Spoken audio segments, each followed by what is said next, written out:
Bueno, ¿cómo están? Yo soy Jorge Ramírez. En este video, que es el primer video del módulo de cálculo diferencial, vamos a hacer una pequeña introducción a uno de los conceptos más importantes y el logro intelectual sobre el cual se construye la base del cálculo, y es el concepto del infinito. Tal vez ustedes leyeron que el principio fundamental del cálculo diferencial se llama el principio del infinito. Entonces, en este video quiero como que toquemos algunas cosas básicas o pensemos por primera vez en eso. Bueno, entonces, el infinito es un concepto pues que nos puede llevar a todo tipo de discusiones artísticas, filosóficas, matemáticas, conjeturas, etcétera. Hoy vamos a ver algo desde el punto de vista de los números y desde los números reales. El símbolo que utilizamos para infinito es un símbolo muy bonito, que es este.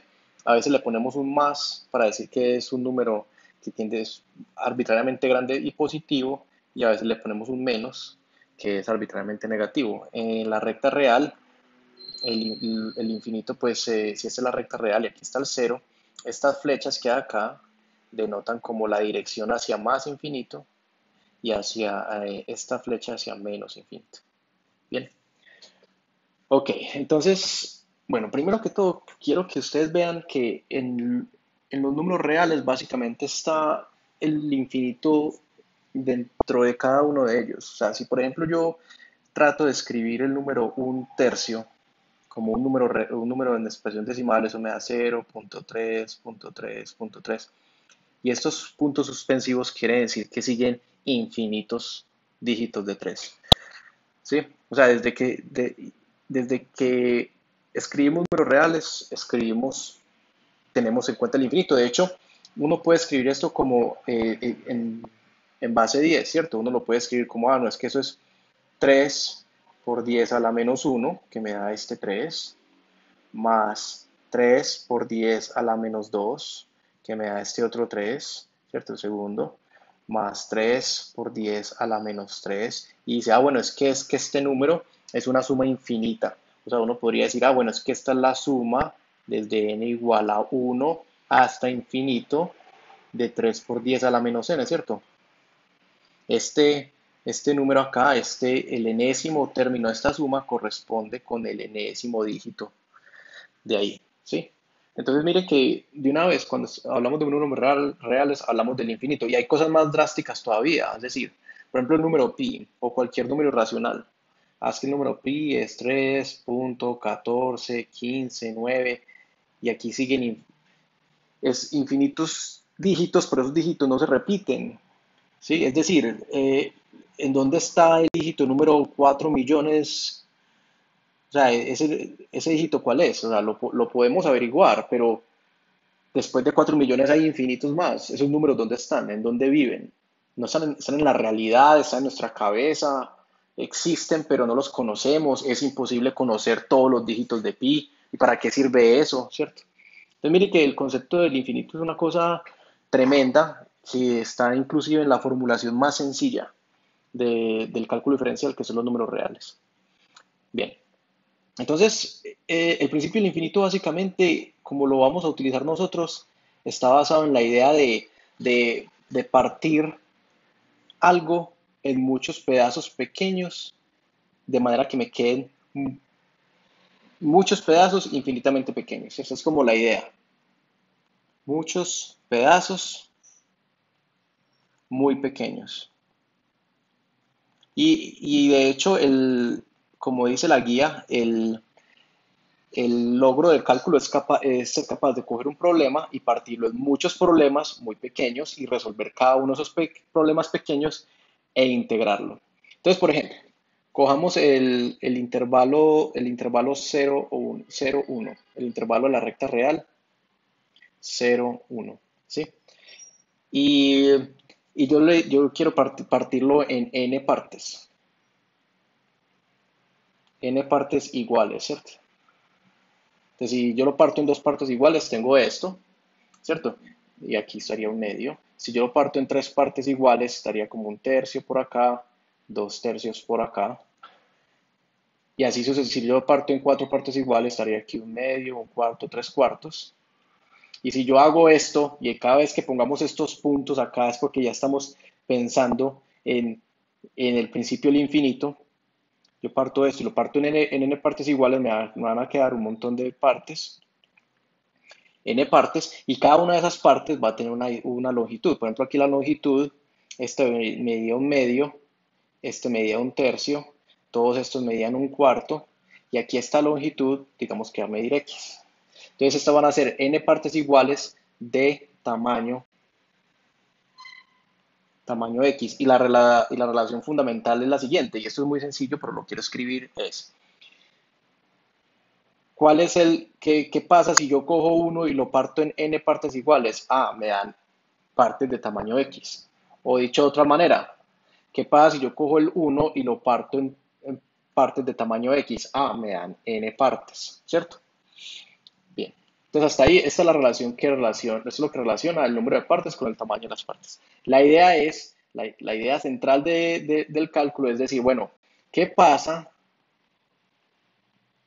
¿qué pasa si n es muy grande? Muy grande. O sea, ¿qué pasa si yo considero muchas partes?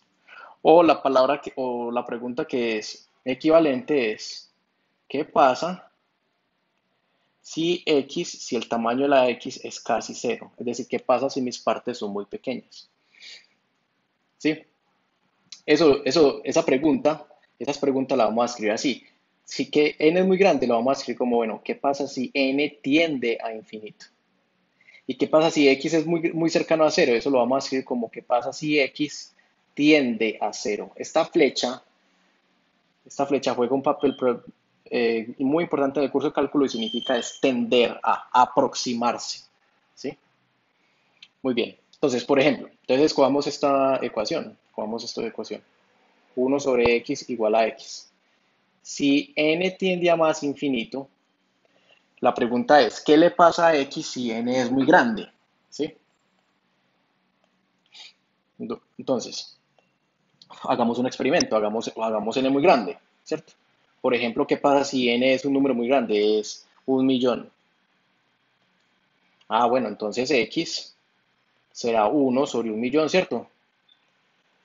Y eso es un número muy pequeño. De hecho, es muy pequeño porque miren cómo lo va a escribir. 1/1.000.000 es 1/10⁻⁶. O sea que es 10⁻⁶. O sea que es 0.0000001. No, ahí me sobra un 1. ¿Cierto? Que es un número muy cercano a cero. Es decir, es decir, lo que hemos encontrado aquí es que esto es muy cercano a cero. Entonces lo que uno dice, ojo como lo vamos a decir, ojo, entonces decimos, si n tiende a más infinito, entonces x tiende a cero. ¿Sí? Eso es, así es como lo escribimos. Similarmente, cojamos ahorita esta expresión, x es igual a 1/n, ¿cierto? Y vamos a considerar perdón, la otra, cojamos n es igual a 1/x, que es como pensando, a ver, bueno, ¿cuántas partes me resultan si cojo la unidad y la parto en pedacitos de tamaño x? Y me pregunto, bueno, ¿qué pasa si x tiende a cero? ¿Cierto? Bueno, entonces cojamos n igual, por ejemplo, a 1 sobre un número muy cercano a cero, 0.00001. ¿Eso cuánto va a dar? Bueno, por el mismo argumento, si acá hay 1, 2, 3, 4, 5, 6 ceros, eso me da 1.000.000. ¿Sí? Entonces, similarmente, lo que escribimos aquí es que si x tiende a cero, entonces n tiende a más infinito. Bien. Ok, ¿cuál es el peligro? El peligro es algo muy natural y es que la gente deja de usar estos tiende a y empieza a escribir igualdades. ¿Sí? El peligro, eso es lo que no se debe hacer, este es el peligro, que lo voy a poner aquí grande porque es de verdad la dificultad número uno cuando uno escribe cálculo es de pasar de una cosa como esta, no, es que x es igual a 1/n y tratar de escribir, y en vez de escribir que es que n tiende a infinito y x tiende a cero, decir que, decir que cero es igual a 1/infinito. Este es el peligro, este.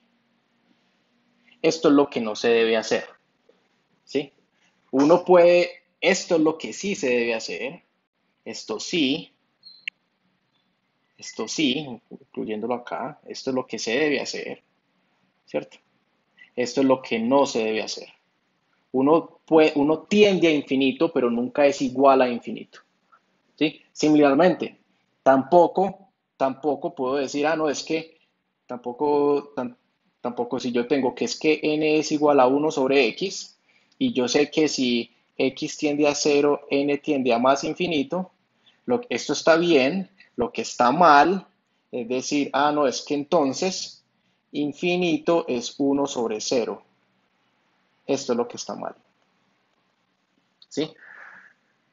Eso tiene un montón de problemas, porque el problema principal es que esto parece una ecuación, ¿cierto? Es una ecuación porque tiene un símbolo igual. Entonces, esto tiene un símbolo igual, uno empieza a creer que esos son números, y eso no son números. El infinito no es un número, y el 1/0 no es un número. Yo no puedo dividir 1 en 0, ¿sí? Porque es que miren, además que hay un problema adicional, ¿cierto? ¿Qué pasa si yo en vez de la unidad de 0 a 1 considero la unidad de 0 a 6? Y digo, ah, bueno, la voy a partir en n pedazos muy grandes, ¿cierto? Ya es de 0 a 6 y lo va a partir en n pedazos. También, también, si yo cojo 6 y lo parto en n pedazos y n tiende a infinito, lo voy a escribir así. 6 sobre n tiende a 0, perdón, a 0 cuando n tiende a infinito, ¿cierto? Entonces, según esta lógica mala que está aquí, según esta lógica mala, entonces, es que 6 sobre infinito también es 0. O mejor dicho, 6 sobre 0 también es infinito, ¿cierto? Según la lógica, pues. Pues por eso es terrible, porque miren que si esto fuera una ecuación de verdad, esto también uno diría, ah, no, entonces 6 es 0 por infinito, ¿sí? Y de aquí saldría que es que uno es 0 por infinito. Ah, bueno, entonces tenemos que 0 por infinito es igual a 6 y además es igual a 1. ¿Cómo así? No, eso no puede ser. En matemáticas, una de las cosas que más nos cuidamos nosotros en matemáticas es que la misma cosa no sea igual a dos cosas diferentes. Entonces, ojo, ¿cierto? No se puede. Miren, este argumento es muy famoso. De hecho, este argumento ha entrado en la literatura. Hay una novela de Huxley que se llama Counterpoint. Es una novela publicada en 1928. Y en esa novela, Huxley, que es un filósofo, pone a dos personas a conversar y una de ellas le dice que tiene la demostración de la existencia de Dios.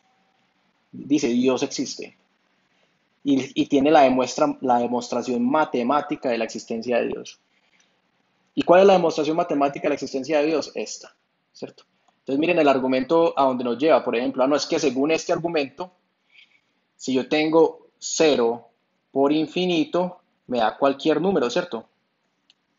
Entonces, según este señor, lo que tengo yo aquí es una fuerza infinita, ¿cierto? Este es Dios, que es capaz de crear cualquier cosa